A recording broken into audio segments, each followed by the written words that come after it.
Tenpines is starting to come together. In our last episode, we repaired the ruined house. But now, the old shack needs a purpose. Welcome back to episode 3 of our Tenpines Bluff Renovation series. In this episode, we'll turn that empty shack into a roadside refuge, build a brahmin corral, and a simple barn that you can use in almost any settlement. I'll also show you a few building tips and tricks and how to stop the 2 original settlers from using the shack beds, all without any mods or glitches. And stick around for the story at the end. Although Tenpines is off to a peaceful start, in the Commonwealth, that doesn't last forever. We've got a lot to cover, so let's get started. Since the beds inside the shack aren't scrappable, I'm using this area as a shelter for traders passing through the area. We'll start by adding a large porch to the front. Begin by placing a shack foundation with wood supports on the ground outside of the shack door. Align it with the wood on the side of the door frame. Slide the foundation outward, leaving a gap between the door and the foundation as shown.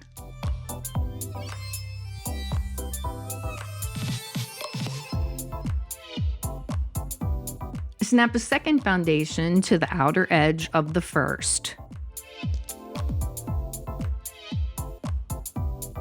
Remove and store the first foundation. Lower the height of the second foundation so that it roughly lines up with the bottom of the shack door. Be sure to move it straight down and not move it side to side. Here's a closer look at my placement. Next, snap the shack floor shown here to the foundation. This was the only shack floor that I was able to snap into place here, but it adds to the scrappy look of the porch. If the height of the shack foundation is correct, the floor will sit level or slightly below the bottom of the door. I found that this floor will also snap below the surface of the ground easily near the shack. Adjust the height and position of the foundation as needed until you are happy with the placement of the floor. Here is a look underneath at the position of the floor covering the stairs. The finished porch will be covered with a shack roof, and I want to test the roof fit before building the entire porch. This will avoid the need to tear it down if the roof doesn't fit correctly after the structure is built. To do this, snap a shack wall to the outside of the floor. Then, snap a shack roof to the wall. It should sit over the existing shack roof with no major gaps. If it doesn't snap or fit correctly, reposition the foundation, replace the floor, and check again before you go any further. When you're satisfied with the placement, store the wall and the roof. We'll use those again later. On the back side of the porch, we'll use half-floor prefabs. However, wood supports won't snap to the bottom of the prefabs, so we'll place the posts first and then snap the prefab over the support posts. To do this, snap 2 half floors from the barn or warehouse section to the back edge of the porch floor. Then, snap support posts from the barn section around the perimeter of the floors. If you are unable to snap a post in an area with little clearance, snap a railing to the floor, remove the floor, and the post will easily snap to the bottom of the railing. Remove and store the railing. We're going to use that a little later too.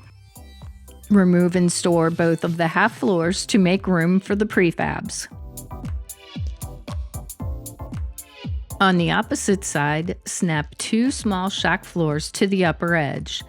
Add barn support posts followed by wood shack stairs.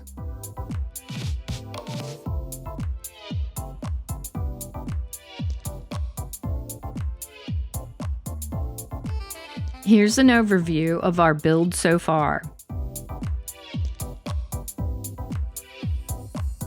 Snap 2 prefabs into place. I used the prefabs with the solid backs to provide more security to the porch area.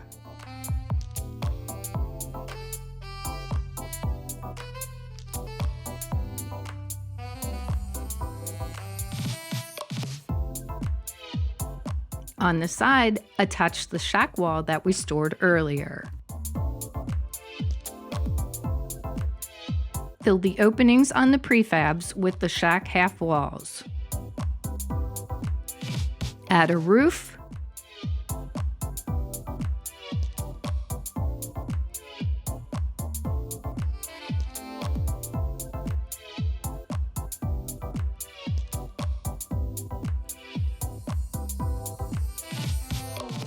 And finish by adding a railing.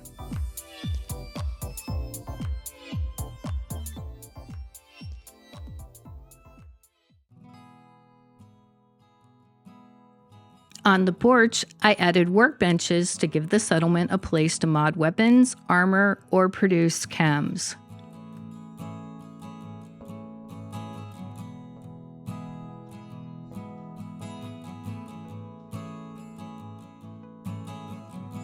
Inside the shack, I added a few furniture pieces and an extra bed.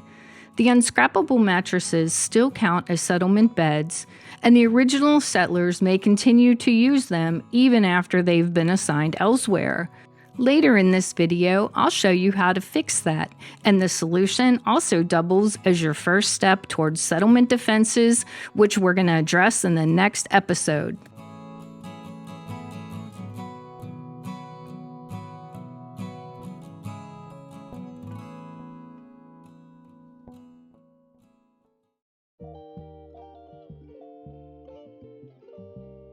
Next, we'll build a brahmin corral. To prepare, I remove the posts that are no longer needed and scrap the trees in the area to make room for the corral.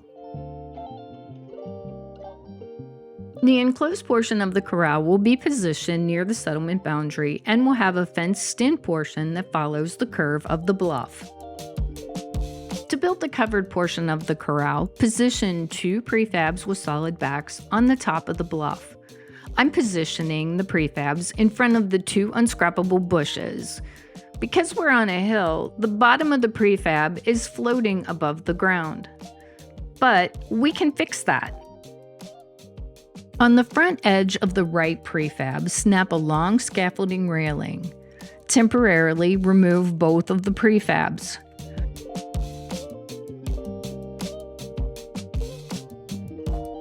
Select the railing, then immediately deselect it. It will drop to ground level.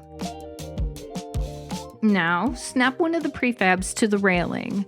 The floor of the prefab will sink naturally below the ground. Snap the remaining prefab to the first.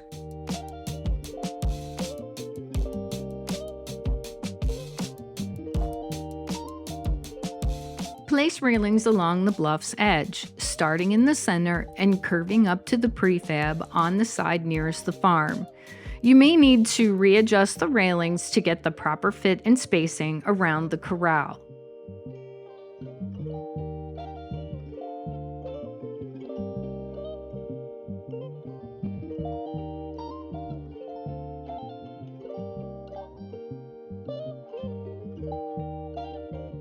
On the other side next to the prefab, place a wood gate. Because it is on a hill, the bottom of the left side will be floating. However, the edge of the railing easily merges into the gate post, giving the look of a supported gate.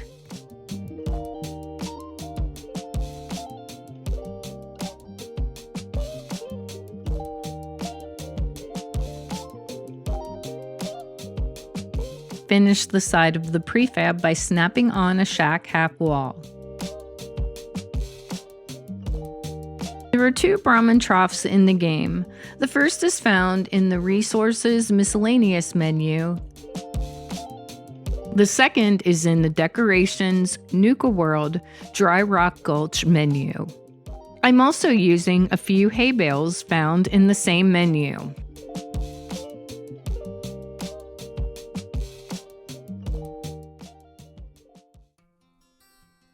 Since you can never have too much adhesive in Fallout 4, I changed out some of the potatoes for mute fruit and corn. The three crops can be combined at a cooking station to produce vegetable starch, which can be used in crafting as an adhesive. I also added a simple barn to the farm. In the next episode, we'll incorporate this into our settlement defenses, but for now, let's get the structure up. Place 2 foundations side by side. Attach walls on the sides and back. Snap door frames to the front and gables above the back walls and the door frames. And then cover with a roof.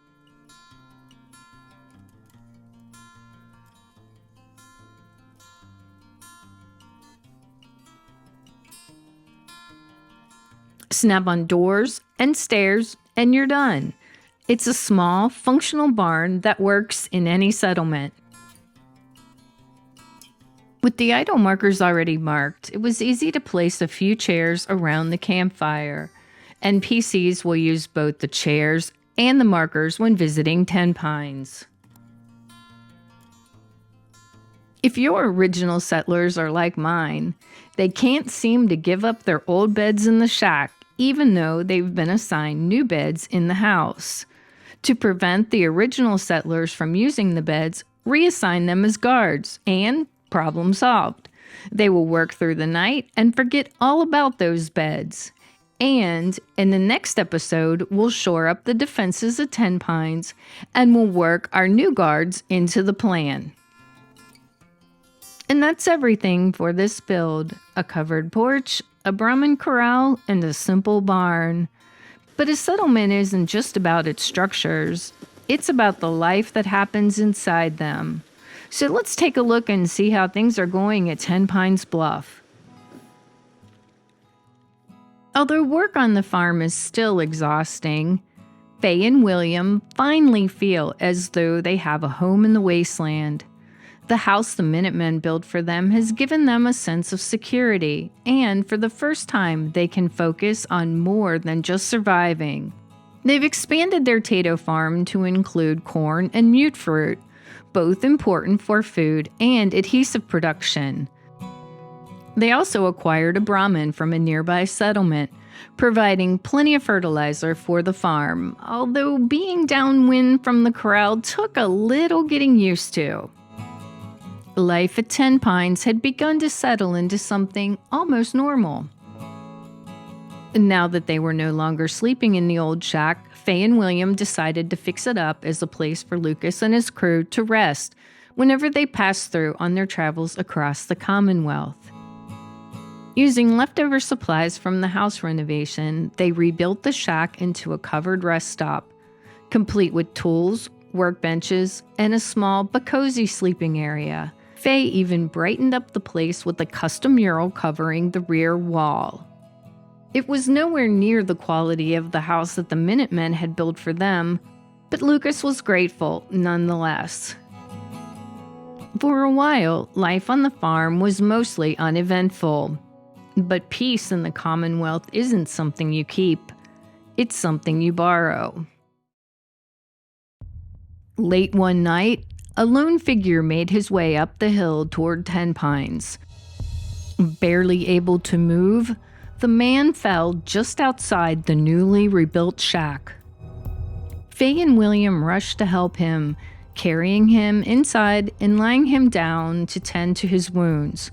The stranger was badly injured. Fearing whoever attacked him might not be far behind, William grabbed his rifle and stood watch outside, scanning the area for movement.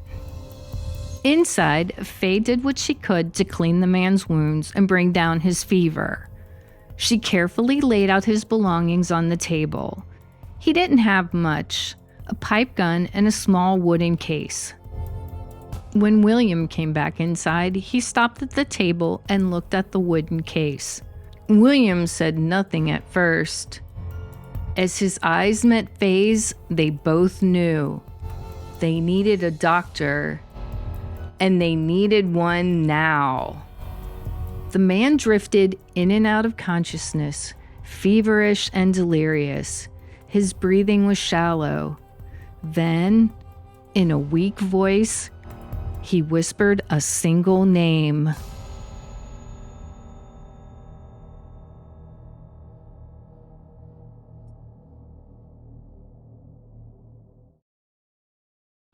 In our next and final episode of this series, we'll shore up the defenses with the addition of 2 guard stations. Thank you so much for watching, and I'll see you at our next build site.